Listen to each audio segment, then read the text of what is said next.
demigods, we have nothing to fear.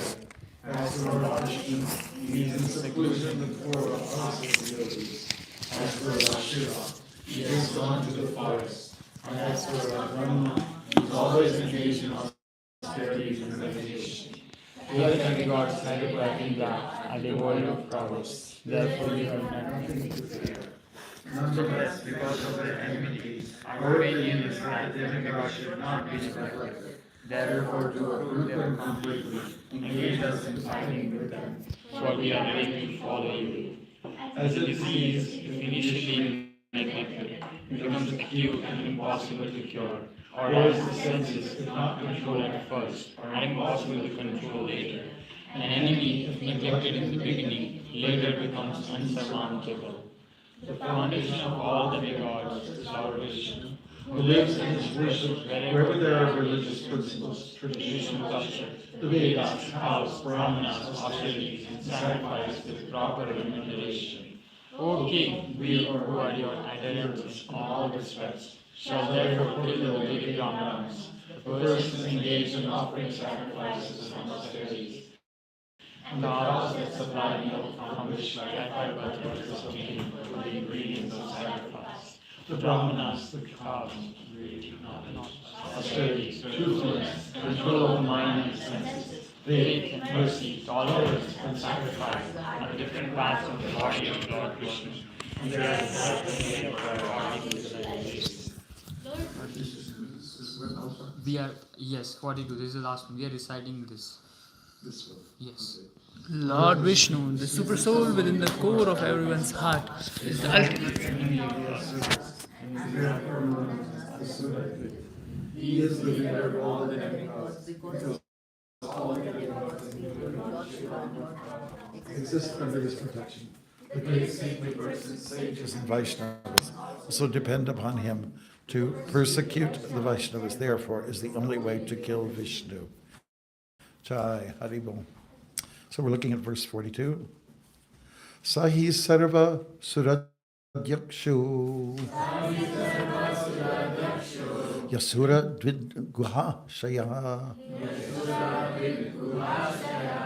Tanmula devata sarva Shishvara sa chatur mukha Ayang vaitad vadopayo Yadrishinam vihingsanam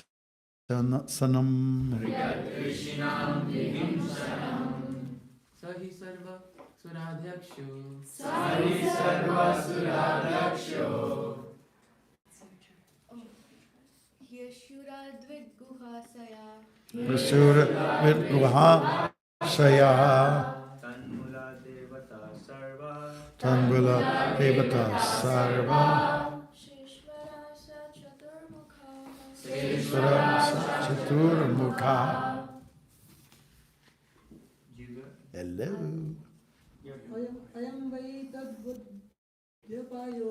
Ayam vaitad rupayo Yadrishina vihamsina. Yadrishina vihimsanam Sahi sarva suradaksho Yasura Yasura dvidguhasaya. dvidguha shayaha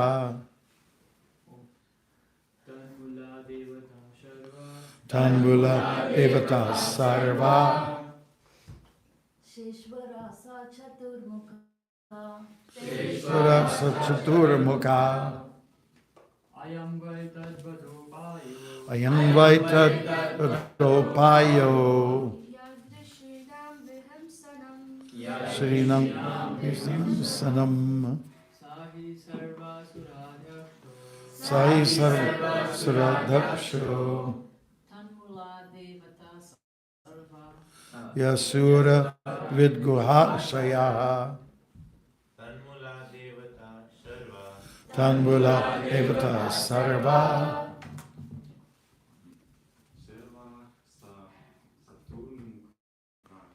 Shishvara sachaturmukha Ayam vaitad payo.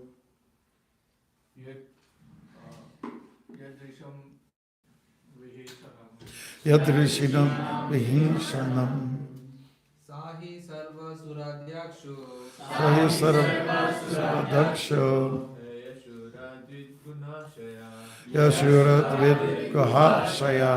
Tanmula devata sarva Tanmula devata sarva. Sheshwara sa Sheshwara. chaturmukha. It's mukha. We went through this yesterday. It's a long A, you know, and it's the end of a sentence. These they go in couplets. So mukha. If everybody could remember, it's not mukha. All right, and the next. Ayam vaitad ropayo yadrishinam vihinsanam saha. He, Lord Vishnu. He, indeed. Sarvasura Ajakshaha, the leader of all the demigods. He, indeed. Asuradvit, the enemy of the Asuras. Guha Shaya, he is the super soul within the core of everyone's heart. Tat Mula, taking shelter at his lotus feet. Devata, the demigods exist. Sarva, all of them. Sa Ishvara, including Lord Shiva. Sa Chatu Mukha, as well as Lord Brahma, who has 4 faces. Ayam, this is. Vai, indeed. Tat Vada Upayaha, the only means of killing him. Vishnu. Yat, which. Rishinam, of great sages. Saintly persons or Vaishnavas. Vihingsanam, suppression with all kinds of persecution. Translation. Lord, we'll read this together, okay? Lord Vishnu, the super soul within the core of everyone's heart, is the ultimate enemy of the Asuras, and is therefore known as Asuradvit. He is the leader of all the demigods because all the demigods, including Lord Shiva and Lord Brahma, exist under his protection. The great saintly persons, sages, and Vaishnavas also depend upon him. To persecute the Vaishnavas, therefore, is the only way to kill Vishnu. Purport was Divine Grace A.C. Bhaktivedanta Swami Prabhupada Ki. Don't look. Okay. The demigods and the Vaishnavas, especially are part and. Parcel of Krishna. No, what was that? Okay. I was just trying to portray like a. Like an Amazon guy. Okay.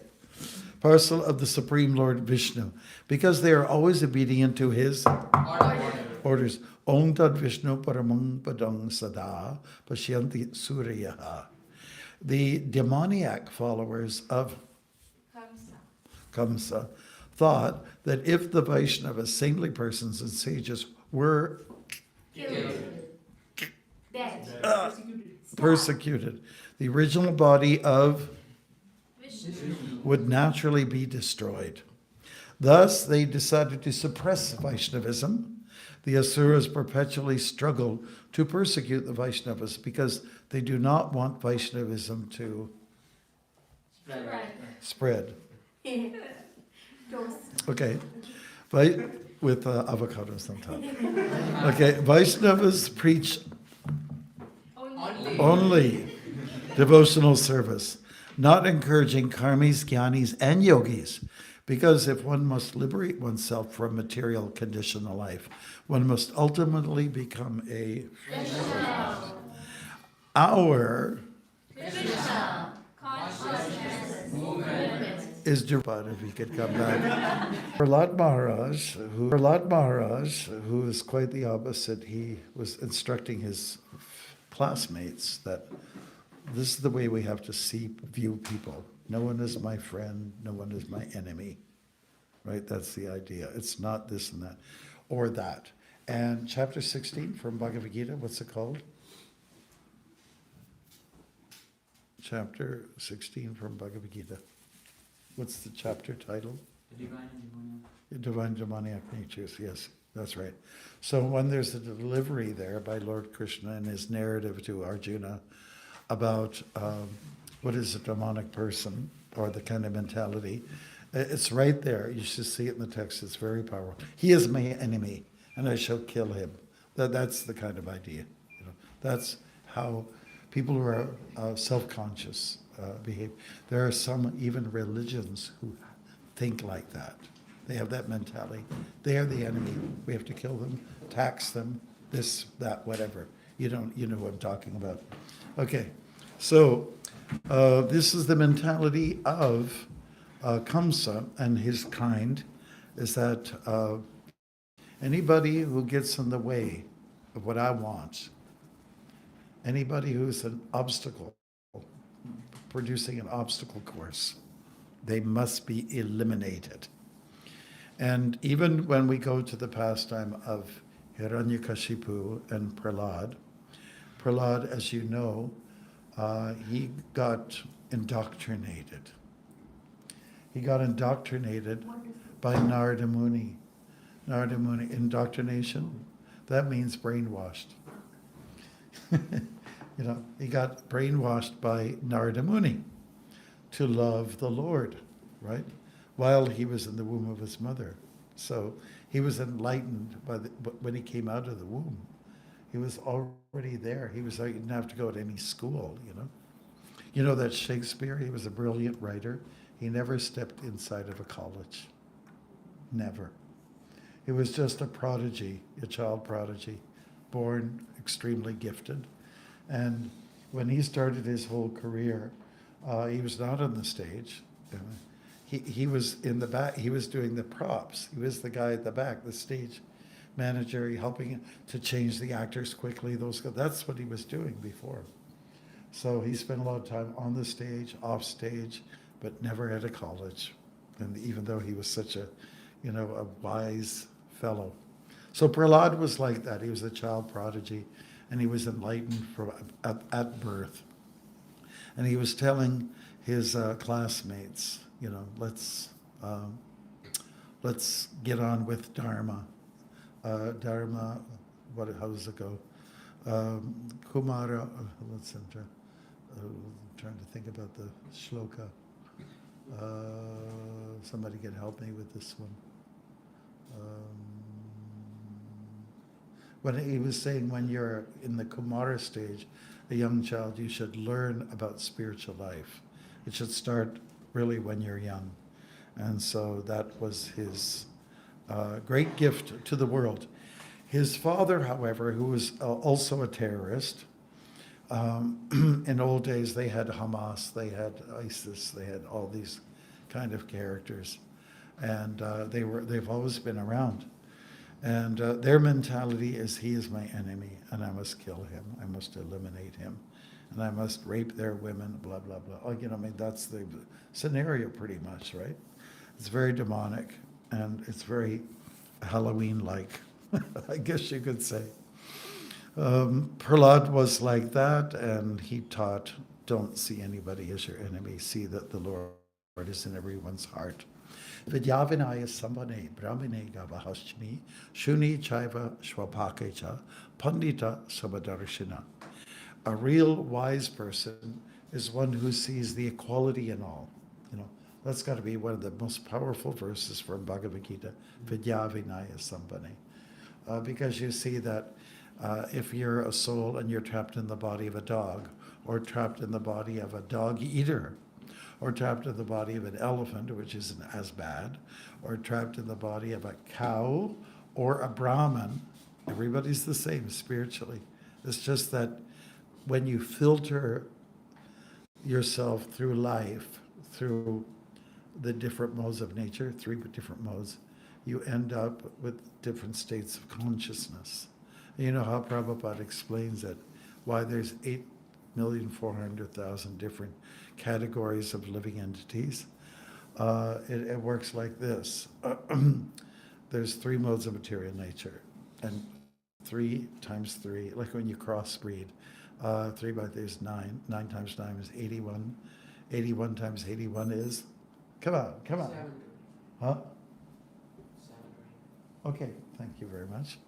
And then it all adds up to be 8,400,000 different species of life, different states of consciousness.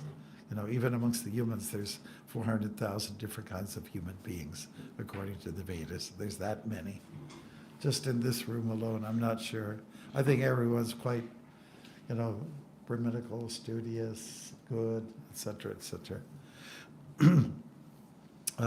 But Prahlad was of a different kind, and he didn't see like his father saw. His father was opposed to Vishnu.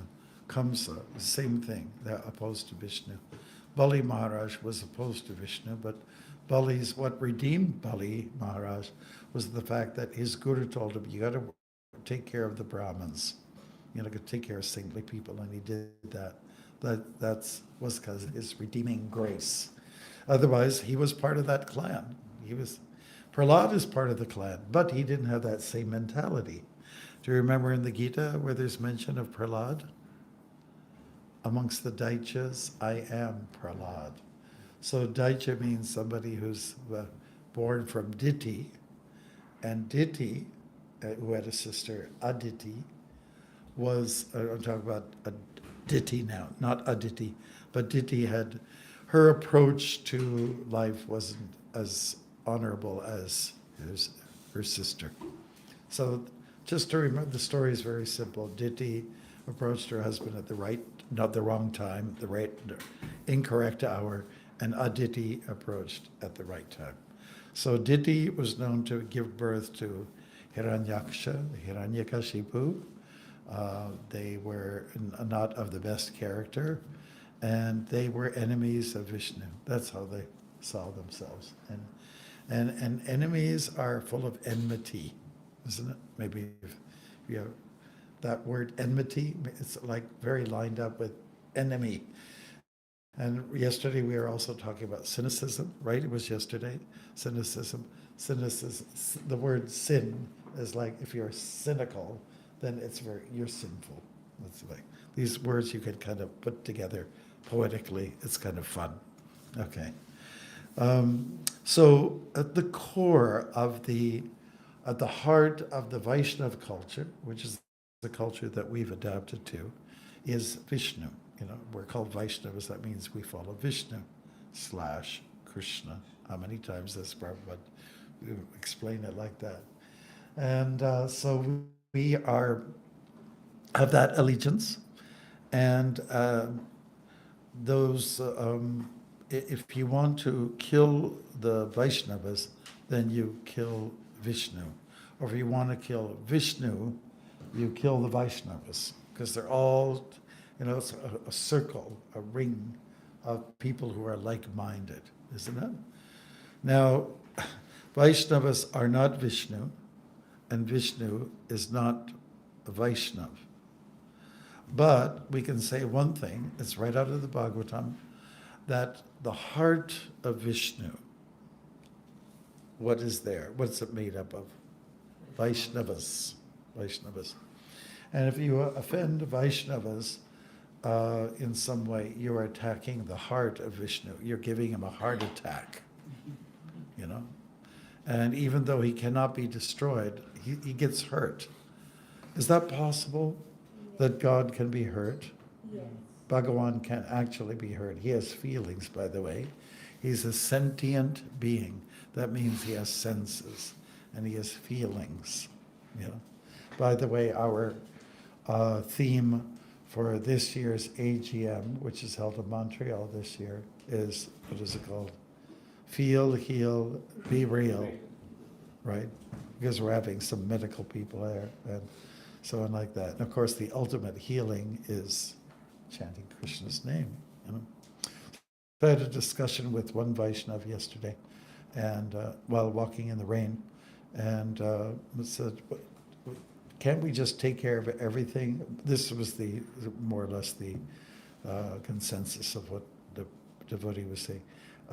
Do we really need to take care of of ourselves through external means? Can it just be chant Hare Krishna and be happy? Won't that solve all the problems? And then we gave an example that, well, Krishna is giving you some intelligence, some brains, so why don't you use those brains in Krishna's service? For instance, the devotees, when they first built up the Mumbai temple, Malati was there, Shyamasundar, all these devotees, and the former owner of the place, he was really nasty. Prabhupada felt he was getting a lot of headache from this man, Mr. Naren. And the devotees the police came in, and they were just following their order, and the devotees were dragged. First of all, they were living a hard life, a rat-infested place, because the place was secured by devotees now, but it was a very difficult, challenging circumstance for them. It was dirty, it was not clean, and devotees were getting sick and all that kind of, rats were all over the place. Now the police came in, and they acted even more rat-like than the rats.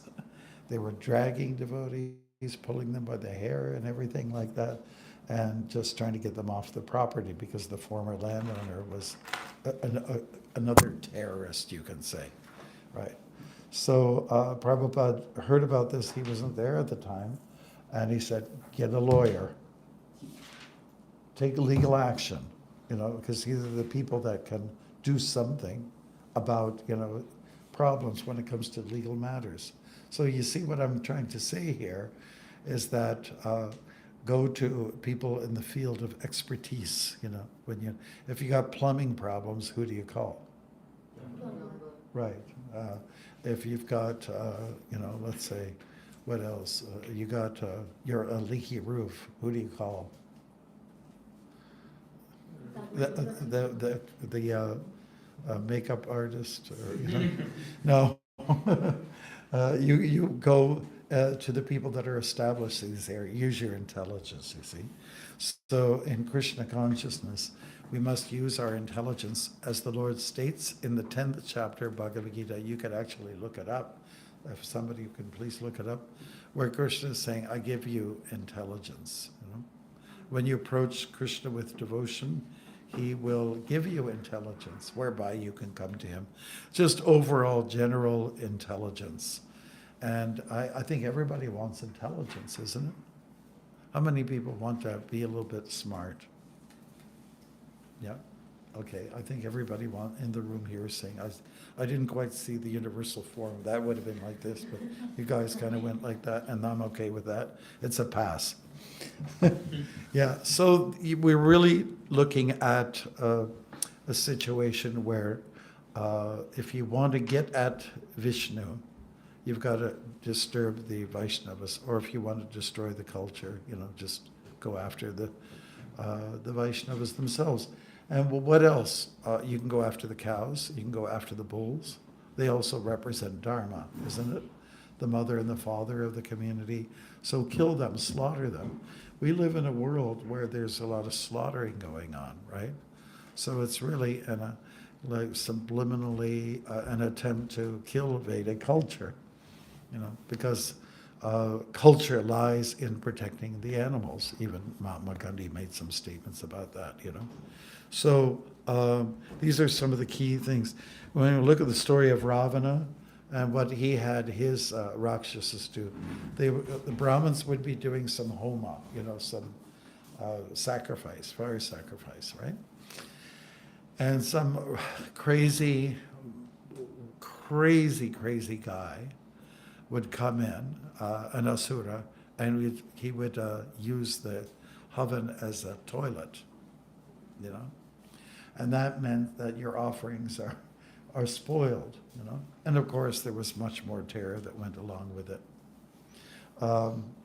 I was reminded, one of the actors that I worked with for the bus tour, he had a sort of an eccentric nature, and in Alachua, where the bus tour starts from, devotees were telling me that this one actor, while Radhanath Swami, who was visiting there, was doing some kind of talk or some havan, And then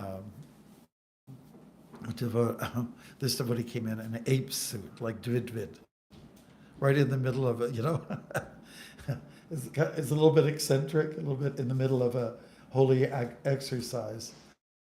So, that's pretty innocent compared to the scenario of Rakshasas coming in and spoiling, urinating and everything and spoiling the whole offering, The gods will not be pleased, So they do much worse things. They're there to kill. People have got a killing mentality. They, in one sense, they really don't belong here. They don't belong or shouldn't belong on planet Earth. We've all heard about so many wars that have taken place. There's always some war. There's never a time of shanti, isn't it? There's never a time of peace. Yeah. There is always something going on. Something's astir somewhere in some part of the world, sometimes several places at one time. And currently, what's going on right now, there's so much agitation, there's so much hate all over the world, so much intolerance, notions of racism, notions of killing, it's a very difficult time. And it comes from the leaders, of course, an absence of Brahminical culture. And certainly the so-called Kshatriyas are not doing a very good job these days. There are a few people that kind of temper it. But if we didn't have those kind of people who are a little bit, let's say, diplomatic and, let's say had some sense, a sense about them, I think we would be in a much more horrible state. So when war is on and it's moving and it's building up a momentum and it escalates in intensity, eventually what happens, it has to crash. Whatever goes up must come down. I'll give you another song from the 60s, okay? What goes up must come down, spinning wheel, round and round, something like that, okay? So anything that goes up must come down. And even when you read the Mahabharata, the Kshatriyas say, I feel cursed to be a Kshatriya, going through a grueling war. It's like, 18 days was not a bad time, when we were reading history books on your 100-year war, 300-year war. Just, how is it possible that things could be, there could be so much hate for so long? Do you remember when Bhishma Dev was being, in a sense, haunted by Amba? She was, hate keeps me alive, it is true that some people, they thrive on hate, I guess because it's exciting, right? And I was with Uddhava the other day. We went to, we made a walk to Casa Loma, and, I guess we concluded that we were at the intersection across the road for the entrance of this haunted house. You pay $45 to get in. It's all these young people lined up like anything to have a spook, And there was one guy who's about 6 feet 5 inches tall, and he was dressed like a zombie, and looking at us. And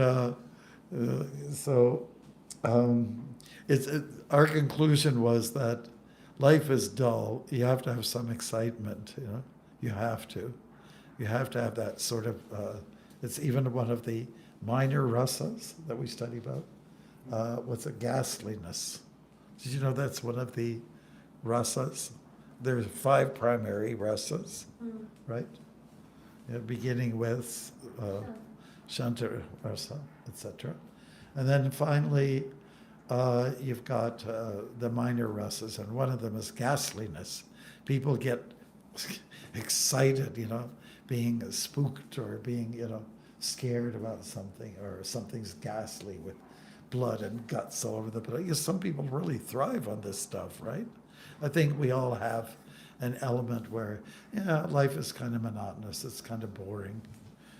Even Krishna, he makes up all these dramas. He creates wars and everything like that, because life can be a little bit flat, a little bit like a prairie. So he makes up all these leelas and pastimes stir up all this excitement. So that's exactly what he does. So we can be grateful for God's theatrics. We meditate on them, and the end result of, whether it's following war or looking at some, the intrigue in the palace. Wherever there's a big building, there's always going to be some intrigue. Isn't it true? And then later on it becomes a haunted house. It's always like that, big buildings, and, the butler's around the corner, and, he's probably the one who just hung that guy over there. And all these kind of things are going on. So I think many of you probably like thriller movies or haunting. Is that true? Does anybody like? You get a thrill out of, or maybe when you were younger, you got a thrill. Oh my God, And then when you go camping in the summer, which a proper Canadian does, then you set up light up a campfire. You get some wood, kindling, and so on like that. Start up a fire, and then it's traditional to talk about ghost stories. Right, isn't it? And everyone comes in close together by the fire, close to each other. Oh no, is the boogeyman going to come and get me? So there seems to be that kind of, let's say, rush or adrenaline that we all have, And that's why the pastimes are there. They're very riveting. They're very captivating, And it was just all about peace and love and people walking through the meadow, and birds are, this and that, butterflies are flitting about and all that. It was just like that. I think it gets bland after a while, isn't it? So you have to have a real nice balance of, of the sweet and sour, kind of like a Chinese sabji. How many people like Chinese sabjis? Okay, it's a mixture of sweet and sour. How about you, Nityananda?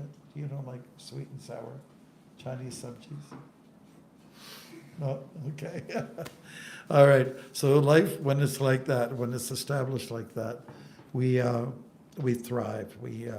Things. It's part of life. So that's life, right? That's right. And in Krishna's life, there are these dualities as well. But they end up on a transcendental note. If we live in a world of dualities, the good thing about it is you learn tolerance, right?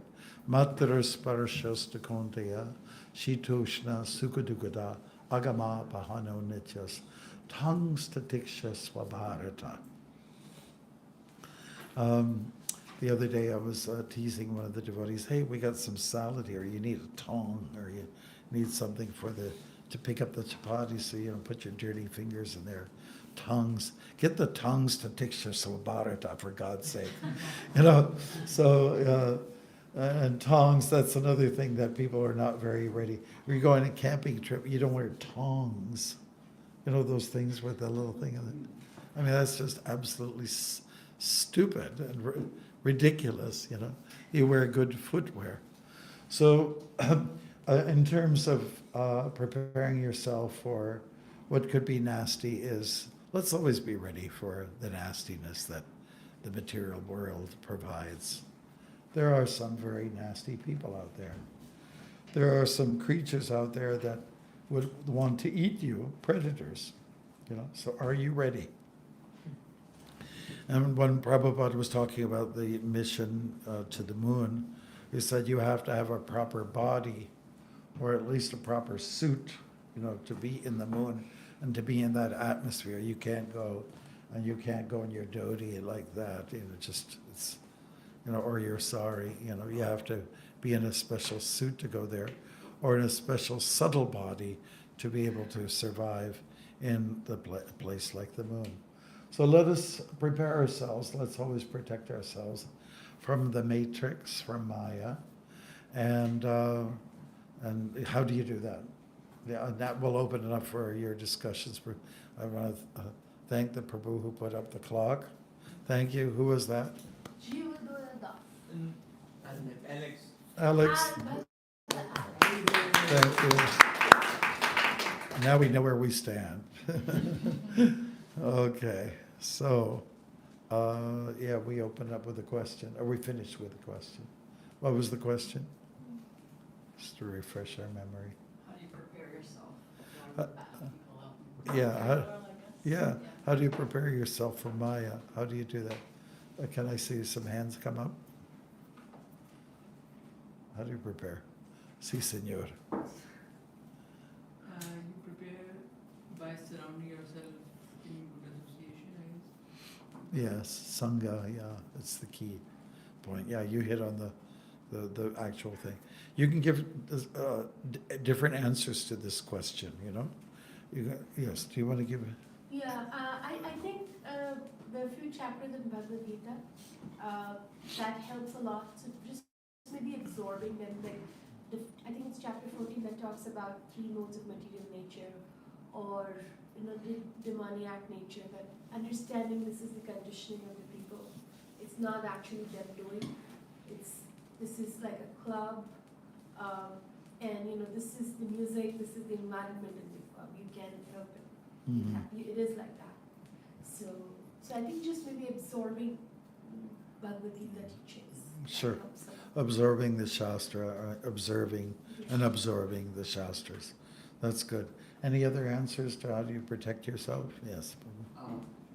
One devotee, I don't remember his name, but he said that if you want to protect yourself from Maya, he said attack is the best defense. So you go out there, preach, and do devotional service. That Okay. is you will be protected from Maya. Okay. Yeah, that's true. That's very true. You share, you do outreach of Krishna consciousness. Very good answer. It is a good answer. Any other answers to this question? How do you protect yourself from Maya? Chanting. Prasadam. Yeah, prasadam and also chanting. Okay, study of Shastra. That's called Swadhyaya. Anything else? If we want to rate these answers, I would just say that the topmost answer to this question is Sangha. Because if you have the Sangha, there will be mantra, there will be sadhana, there will be Shastra, right?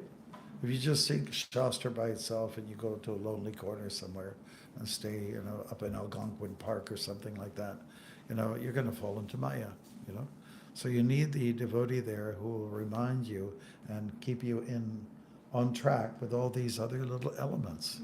Okay? Yep. Yeah, but just adding to that, I've personally experienced, I thought coming to the temple and doing my rounds is very difficult because I have to be in certain mode of passion to just get ready, to do whatever I have to do before coming to the temple. But actually just being with the devotees, the japa is not like, the quality is very different. Just because it's with devotees. And it's the same time at home, it's not same. And then I really like when you said that Krishna's heart is made up of Vaishnavas. And when you hurt a devotee, you're actually attacking the heart of Yeah. Krishna. And again, these things are very nice to reflect and talk, but somehow I think we should practice absorbing this. Like if I have this in my mind all day that if I hurt a devotee that gives a heartache to my Lord, then we'll be scared. Because no one wants, like for example, no one would want their parents to get even a scratch. And imagining that my father got a scratch, it gives me pain. So it's the same thing, just being in that consciousness. This is hurting Krishna. And while I offended Subhadra, like the heart of Krishna right now is aching. So what can I do to fix it right away? That was a very nice point that you made. Yeah, thank you. Well, the point is made in the Bhagavatam, actually. I didn't make up that philosophy. Good, thank you. Thank you, that's good. Anything else, Bruce? Okay, if there isn't, then I'll seek your guidance. Today I am supposed to be at 8:30 tonight doing an energy class over Zoom with the Noida devotees. Every 6 months they ask me to do something. The topic is servant leadership. You've heard that phrase before, to be a servant leader, right? So I would like to hear from you, Peruz.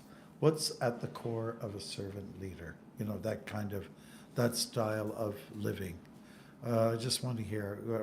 There's so many different components under any heading. So what would be the components of servant leader? Of course, servant is there, right?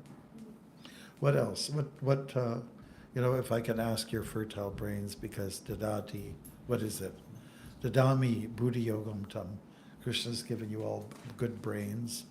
What do you think is at the heart of servant leadership? Or, you know, what can you say about that in general? The topic, yes. One thing is that servant leader, they take care of the people in a way that people matter to them more than the task or the service. Their well-being matters to them. And at the same time, their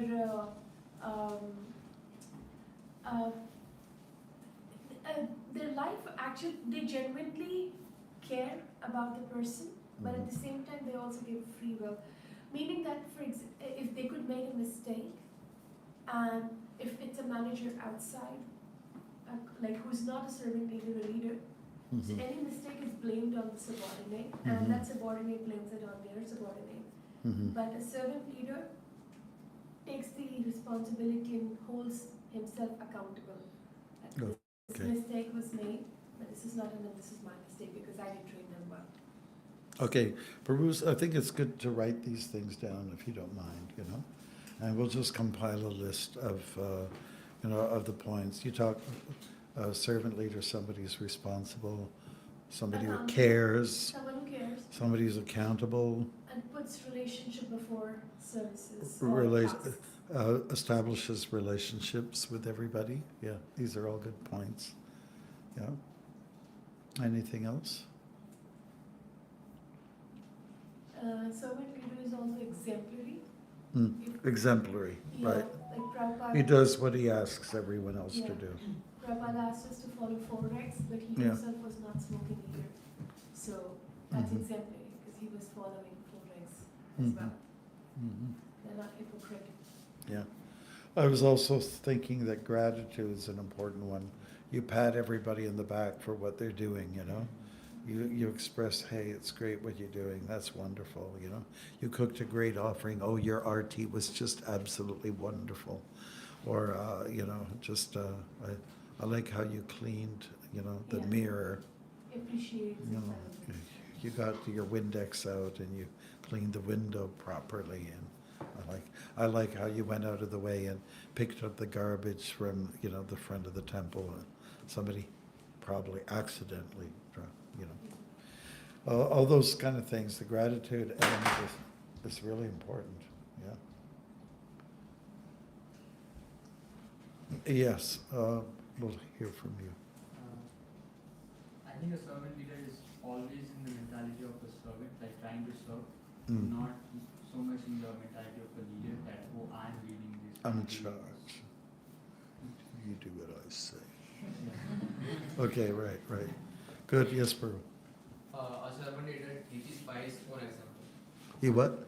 Teaches by his own example. Exemplary. Oh, yes, exemplary. Very good, yes. He focuses on what is needed, not on what he wants to do. Okay. What needs to be done? Yeah. Everyone else comes first. I'll just recognize. Go ahead. Servant leader is willing to listen. Is which? Is willing to listen. Oh, listen. Yeah, this is one of the key things. And Shravanam. And it's not hypocritical in his own actions. You know, make sure it's, again, exemplary. Good. Yeah, I was thinking also that there are 9 processes of devotional service. You know, a servant leader filters through all of these. He hits every one of them. Yep. Okay. A servant leader is also open to feedback. They take feedback for sure, and at the same, because they also believe that they're not the controller, but they're controlled by someone. Like, so situations may go out of control, but so they are the instruments of the Lord. They are not the Lord. Good. Yes. Good. So they go for an assessment. You know, regular assessment. Yeah. A good leader, servant leader, Like, how am I doing? You know, you just ask, how am I doing? You ask somebody who's a little more experienced or something like that. Don't just ask Joe Blow who came through the door, how am I doing? You know, the guy doesn't know anything. So you ask the right people for that feedback. Anything else? Yes, bro. Building connection is, I think, a very important factor. What connection? Building connection, connecting people is very, very important. So you should listen to them, you should acknowledge their feelings, and then you can come up with a empathy kind of mindset. You can guide them how to grow, and rather making orders or something. So it's better. Assisting mode is always better.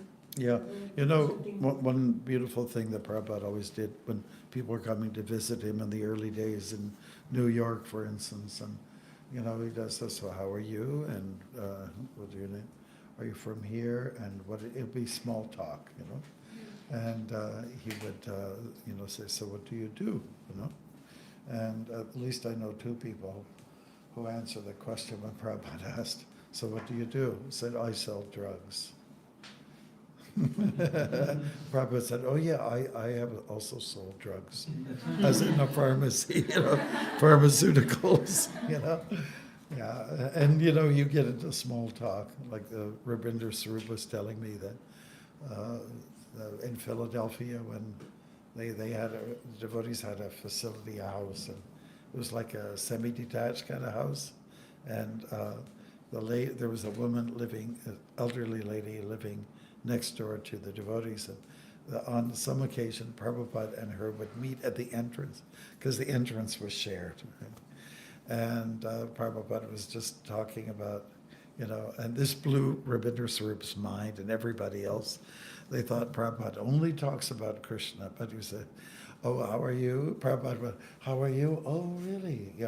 And I am, he would say, I'm such and such age, 70, whatever it is, and I still have all my teeth. Do you have your teeth?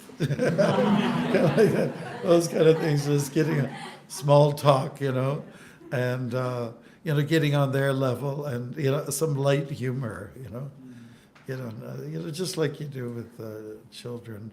With children, you can't be, a total disciplinarian. You got to have a little fun with them, make them feel accepted.